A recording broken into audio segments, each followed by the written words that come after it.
There are people in this world who will look at you, smile, and tell you they care.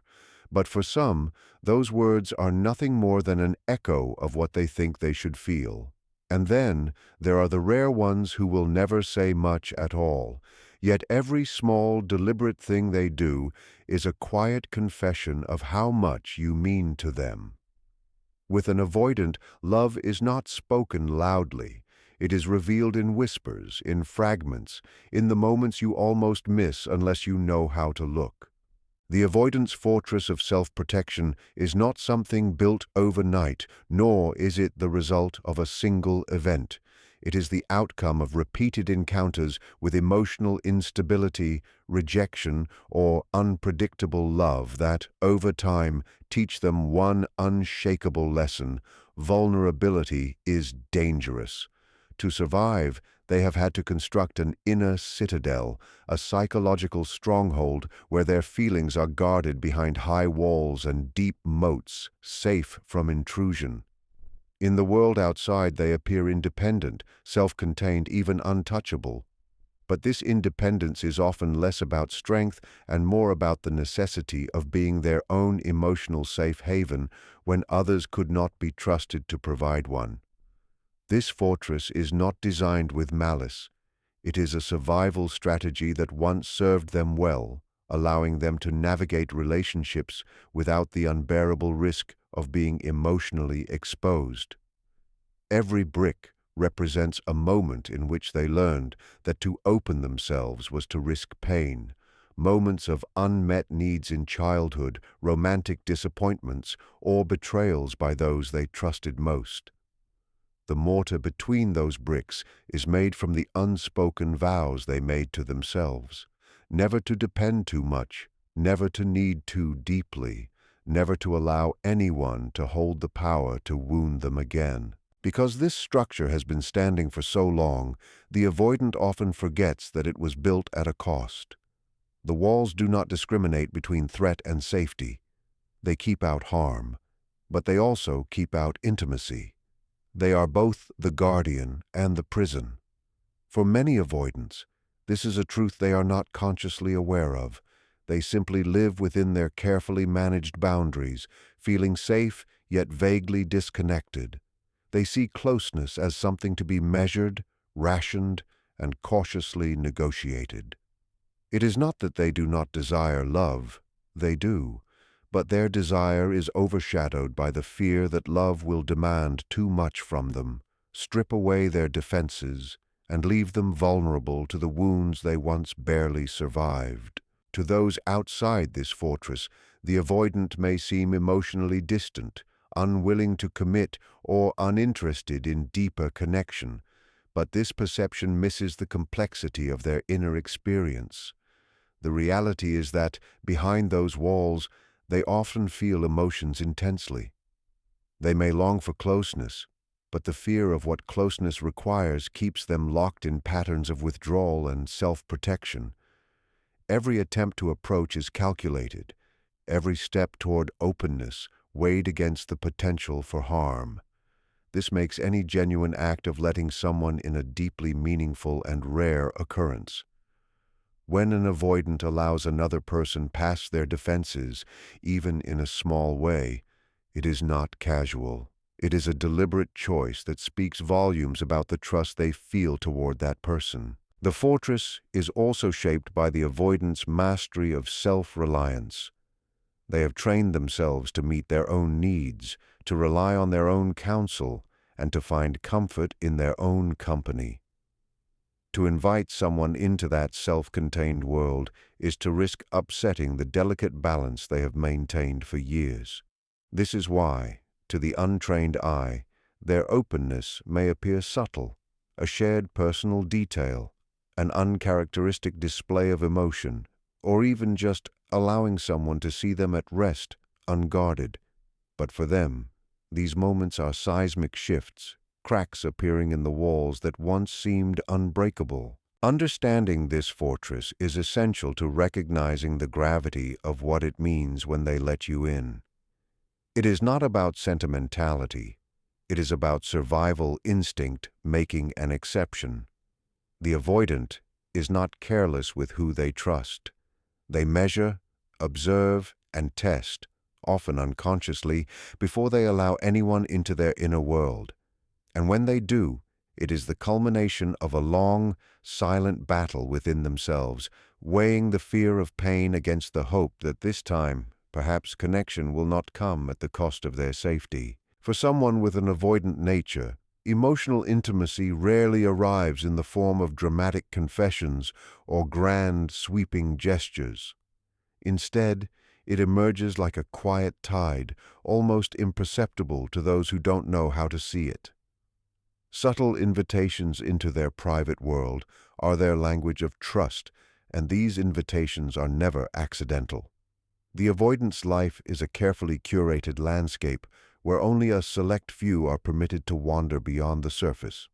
To the casual observer, they might appear open enough in conversation, perhaps even charming in social settings, but the version of themselves that the world sees is often a carefully constructed persona, one that keeps the most tender parts of their being hidden. When they allow someone behind that facade, it signals a shift that runs far deeper than words can convey. These invitations often take forms that are easy to overlook. It might be the moment they choose to share a memory from their childhood that is tinged with pain or vulnerability. It might be allowing you to step into their physical space unannounced, or showing you the places where they find solitude, creativity, or meaning. They may share a song that speaks to their inner world, a book that once shaped their thinking, or even a hobby they rarely talk about because it holds personal significance. These are not simply gestures of friendliness. They are quiet signals that you are being ushered into the hidden corridors of their identity. For the avoidant, each such gesture requires the dismantling of a piece of the wall they have so carefully built. In their mind, every invitation carries a risk. By revealing a part of themselves, they create the possibility that you might misunderstand, judge, or diminish it. This is why such openings are measured and deliberate. They are watching how you respond, whether you approach with curiosity instead of intrusion, whether you listen instead of rushing to advise, whether you respect the gravity of what has been offered rather than treating it as trivial. The avoidant notices everything in these moments, and your response determines whether the path deeper into their world will continue to unfold or quietly close again. What makes these invitations so significant is that they often reveal the avoidant's real emotional landscape, the one they keep hidden from the rest of the world. Behind their independence lies a deep reservoir of experiences, fears, and desires that they rarely trust others to handle with care. Inviting someone into this space is not a casual act. It is a gamble with their own sense of safety. It is a way of saying, without speaking the words, "This part of me matters enough to risk letting you see it." Many people will never receive such an invitation from them, not because they lack connection, but because the cost of openness is too high to risk on someone who has not proven themselves. Often, these moments happen in ways that outsiders might dismiss as insignificant. They might mention a family relationship they've never spoken about before, or let you see their home in its unfiltered state, without the polish they present to the outside world. They might tell you about their creative process, their spiritual questions, or their fears for the future. To the avoidant, these acts carry enormous weight because they open the door to potential rejection at a level they cannot easily defend against. In a world where most people are accustomed to overt displays of affection, the avoidant's subtle invitations can seem understated, almost invisible. Yet for them, these are seismic movements in the terrain of trust. They are not merely showing you something, they are inviting you to inhabit a part of their life that they have kept sheltered from the winds of judgment and expectation. To accept such an invitation with the respect and gentleness it deserves is to affirm, in action, that you see them, not just the version they allow the world to see, but the intricate, vulnerable self they have hidden away. It is in these moments, small and easily missed by the unobservant, that the avoidant reveals you are no longer on the outside looking in. You are already standing inside their most private world. For an avoidant, distance is not merely a preference, it is a form of survival. Space is the ground on which they feel most steady, a buffer between themselves and the unpredictable tides of human closeness. It is not that they dislike people, but rather that proximity, emotional or physical, has historically carried a cost they are unwilling to pay without careful consideration. The ability to retreat into solitude, to control the pace and depth of interaction, becomes their way of maintaining a sense of autonomy and safety. Most people they encounter will experience this distance as an unyielding truth, something that defines the relationship from beginning to end. Yet when you are someone truly significant to them, this rhythm begins to change in ways that are both subtle and profound. The avoidant's need for space is a well-practiced instinct. In moments when closeness threatens to overwhelm, they retreat. When emotions grow intense, they step back. This pattern is not a conscious insult to those around them. It is a deeply ingrained response meant to preserve their internal balance. For most, this withdrawal is consistent and predictable. But when someone occupies a truly special place in their life, the calculation shifts. Instead of reaching for distance at the first signs of emotional intensity, they may choose to stay. They may linger in a conversation long after they would have normally withdrawn, or allow an embrace to last a heartbeat longer than feels entirely comfortable. These choices, though small in appearance, represent an internal battle between the familiar safety of space and the growing trust that this closeness will not harm them. You might notice this shift in ways that seem almost unremarkable on the surface. Perhaps they call you without a specific purpose, not out of obligation, but from a genuine desire to connect. Perhaps they sit beside you quietly, without looking for an excuse to leave, finding ease in your presence rather than relief in absence. They may start sharing parts of their day unprompted, letting you into the natural flow of their life instead of keeping you on the periphery.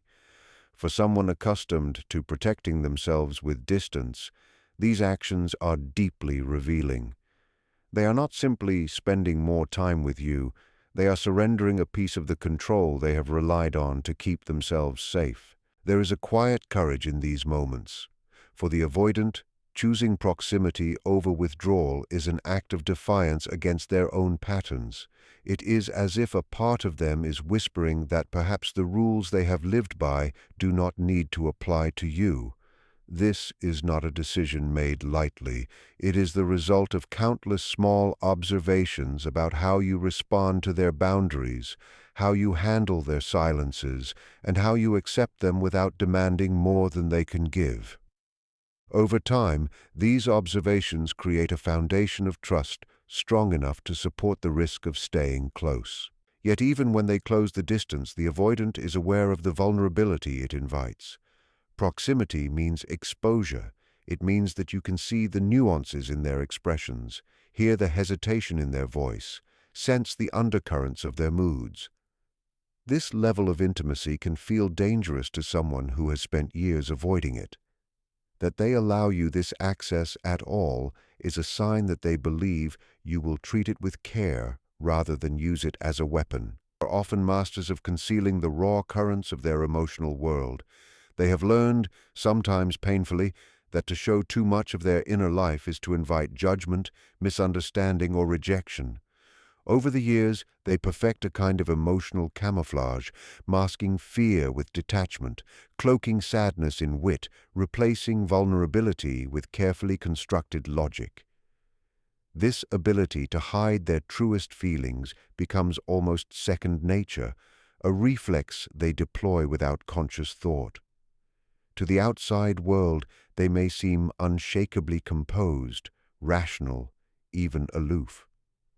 But beneath that calm surface lies a complex and often turbulent sea of emotions they rarely allow others to glimpse. When they begin to let those emotions rise to the surface in your presence, it is not a lapse in control. It is a choice, deliberate and deeply meaningful. For the avoidant, emotional vulnerability is not defined by simple honesty. They may freely talk about facts, opinions, or even certain personal experiences without feeling exposed, because these can be presented in ways that maintain their distance. True vulnerability, for them, involves something entirely different: the willingness to reveal feelings they cannot easily manage or disguise. This may mean admitting fear, sharing insecurity, or expressing genuine affection in a way that feels unshielded. When they do this, they are placing themselves in a position they have spent much of their life avoiding, a position where their emotional truth is visible and could be used against them. Such moments are rarely dramatic. They may happen late at night in a quiet conversation, when defenses are softened by fatigue and trust. They may appear in the way their voice changes when they speak about something that hurt them, or in the rare confession of needing someone's support. Sometimes it is not in the words themselves, but in the pauses between them, where emotion flickers through before they pull it back. These are moments that many would overlook, but for the avoidant, they are acts of courage. They are saying, in essence, "I trust you enough to see me without my armor." The process that leads to this unmasking is often slow and layered. The avoidant is not someone who will test your response with a flood of feelings. They will offer small glimpses first, watching carefully to see if you meet them with patience, empathy, and respect. If you rush them, dismiss their feelings, or attempt to fix them too quickly, the door will close again, sometimes more firmly than before. But if you can hold space for their emotions without pushing, you may notice these glimpses becoming longer, the walls gradually thinning. This is the unfolding of trust in its purest form. What makes this so profound is that the avoidant's vulnerability is often deeply tied to their sense of identity. To them, showing strong emotion can feel like betraying the self-sufficiency they have relied upon to survive. It can stir old fears that others will see their needs as weakness or a burden. Overcoming these fears enough to be emotionally open requires not just trust in you, but a re-evaluation of the very rules they have lived by. When they take that step, it is as if they are rewriting the script of their own life, allowing themselves to believe that perhaps there are people who will not harm them for being real. In these moments of openness, you may see the avoidant in a way few ever have: unguarded, human, and deeply present. You may hear them speak about what they truly want, or see tears they rarely allow to fall in front of others. You may feel the difference in their energy, the absence of the protective distance they usually maintain. This is not a performance or a fleeting accident. It is an intentional lowering of the drawbridge, a signal that you have been granted entry into the most delicate part of their inner world. And while they may never frame it as such, this willingness to be emotionally vulnerable with you is among the clearest and rarest signs that you are someone they see not as a threat, but as a safe place to land. For most people, silence can be an empty space waiting to be filled, a pause that feels awkward or incomplete until words rush in to bridge it. For the avoidant, however, silence is often their sanctuary. It is the space where they feel most in control, where no demands are placed upon them, where they can retreat into their thoughts without the weight of another's expectations. In the presence of most people, this silence is used as a barrier, a deliberate way to maintain distance, to prevent intimacy from creeping in uninvited. It is not born of rudeness, but from the instinct to protect themselves from being drawn too close, too quickly.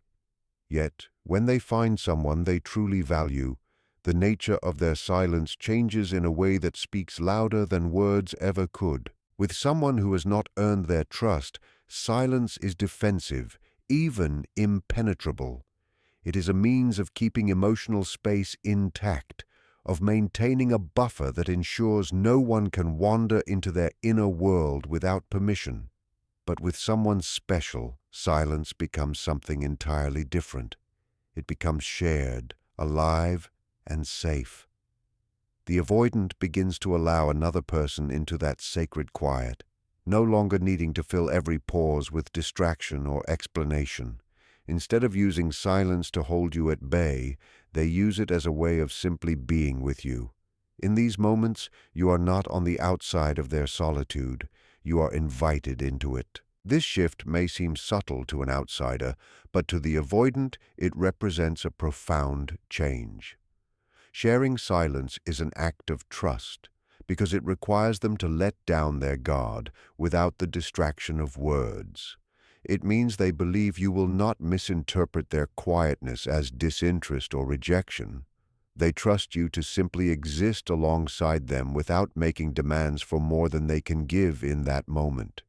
To them, this is one of the purest forms of intimacy, two people existing in the same space without the need for performance, persuasion, or defense. You might notice it in the way they sit beside you without fidgeting or checking for an escape route, or in the way they rest in your company without feeling the compulsion to fill the air with small talk. They may sit reading while you work, or drive with you for miles without conversation. Yet the silence feels warm rather than cold. It is a kind of wordless connection that many people overlook because it is not loud or dramatic. But for the avoidant, whose life is structured around carefully controlled emotional exposure, this ease in stillness is a rare and deeply personal offering. The reason this is so significant lies in the avoidant's relationship with presence. When they are around people who make them feel unsafe, they cannot be fully present. They must monitor their words, guard their expressions, and keep part of themselves hidden. But when they are around someone they trust enough to share silence with, they no longer feel the need for constant vigilance. They can simply be, allowing their mind to settle without the instinct to retreat. This is not just comfort. It is the dismantling of a lifelong habit of self-protection in favor of connection. This comfort in shared quiet also signals that they see you as someone who understands their rhythm. Avoidants often fear that others will interpret their need for space as a lack of affection, leading to pressure, conflict, or misunderstanding. When they find someone who accepts their silences without taking them personally, it creates a sense of safety that deepens over time. It tells them they can exist in their natural state without being punished for it. That kind of acceptance is rare in their world, and it is not easily forgotten. In allowing you into their silence, the avoidant is offering you a part of themselves that is not shaped or filtered for your benefit. It is the raw, unadorned space in which they live when no one is watching, the place where they feel most like themselves.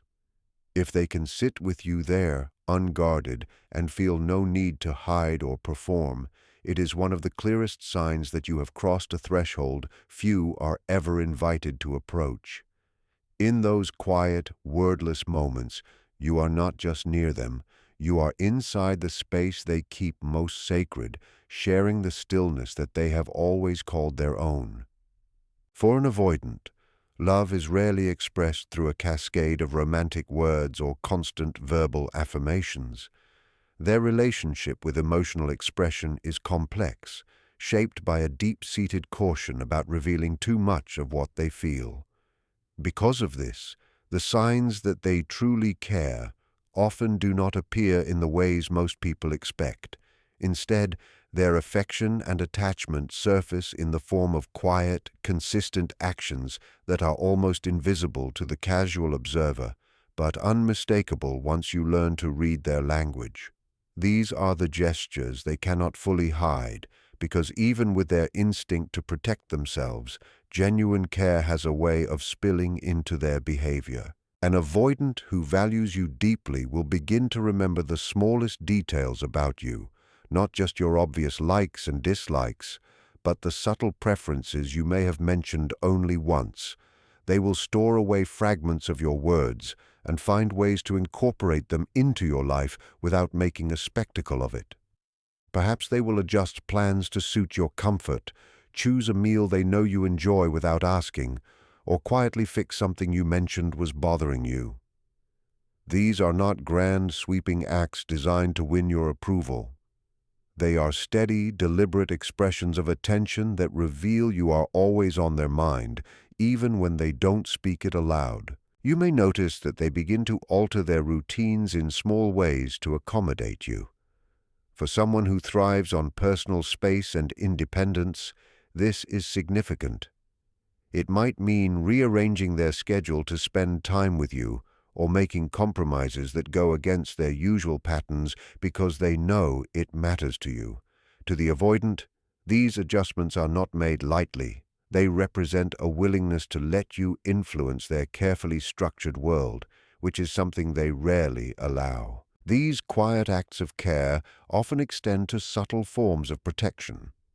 An avoidant who truly values you will be attentive in moments when you are vulnerable, sometimes stepping in before you even realize you need it. They might stand between you and an uncomfortable social situation, offer practical solutions when you're stressed, or take on small burdens without announcing them. They will often downplay these gestures, perhaps even act as though it's nothing, because drawing attention to them would feel too revealing. But make no mistake, these are deliberate choices born from a place of genuine concern. Unlike more overt displays of love, these actions are not performed to be noticed or praised.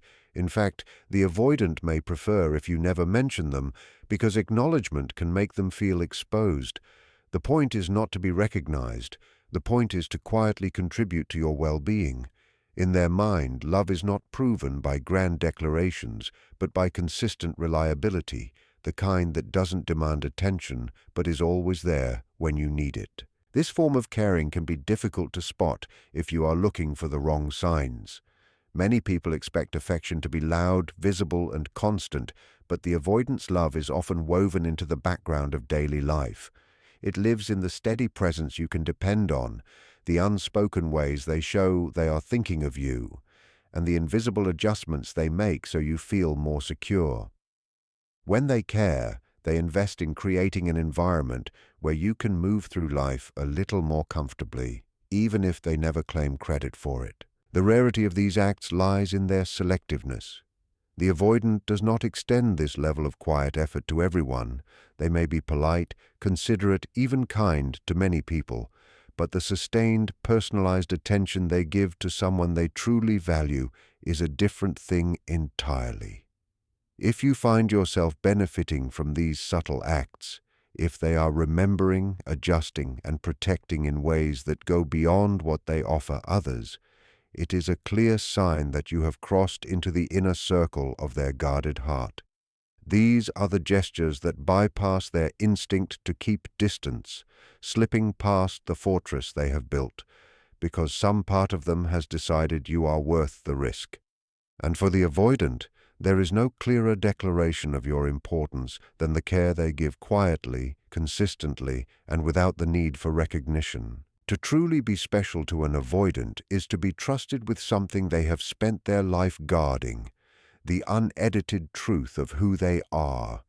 It is to be the one they let close when their instinct is to step back, the one they invite into their silence, their private world, and the raw edges of their vulnerability. It is to be the person for whom they will bend their own rules, loosen their grip on control, and allow space to be replaced by presence. They may never tell you outright how much you matter, but they will show you in ways that carry more weight than any spoken promise. If they let you pass the walls, if they stay when they could leave, if they allow you to see them without their armor, it is because you are not just another face in their life. You are the rare exception, the one who has proven that safety and closeness can exist in the same breath.